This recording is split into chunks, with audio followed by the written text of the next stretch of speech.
Now we will proceed to our next word from the Bible, Leviticus 16. Leviticus 16 describes the Day of Atonement, the most sacred day in Israel's worship. On this day, the high priest entered the most holy place to offer sacrifices for the sins of the people. This chapter points toward forward to Jesus Christ, our perfect high priest who made one complete sacrifice to our sins.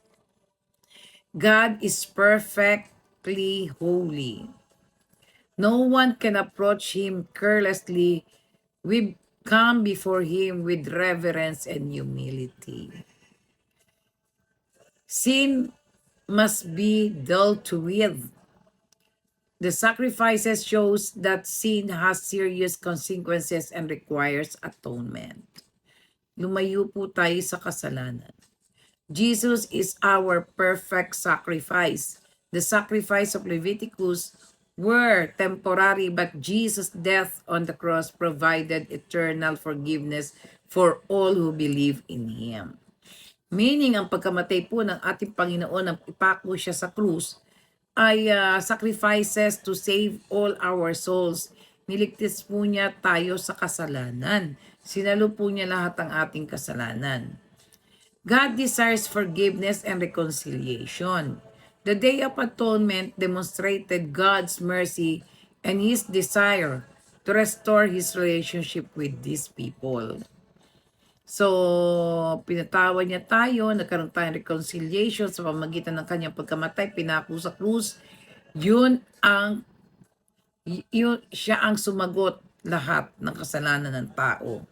Binigay niya ang buhay niya. Confession brings freedom. The scapegoat symbolized the removal of Israel's sin. Likewise, when we confess our sins to God, He forgives us and remove our guilt. Pag tayo humingi ng tawad sa ating Panginoon ng tago sa puso, from our sincere to our heart, bibigyan niya po tayo ng free of guilt.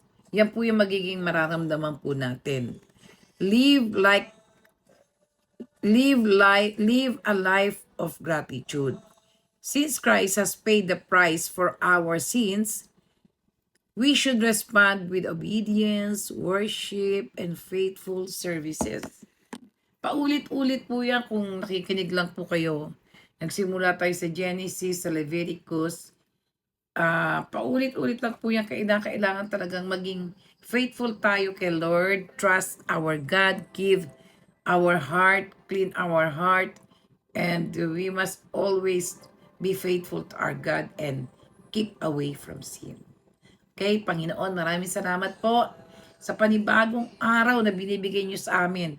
Lord, triplihin niyo po ang aming sipag upang kami ay makapakinig at makapag-share ng iyong banal na salita. Lord, kung wala ka sa amin, hindi namin ito magagampanan. All glory to God. Amen. Thank you. See you tomorrow.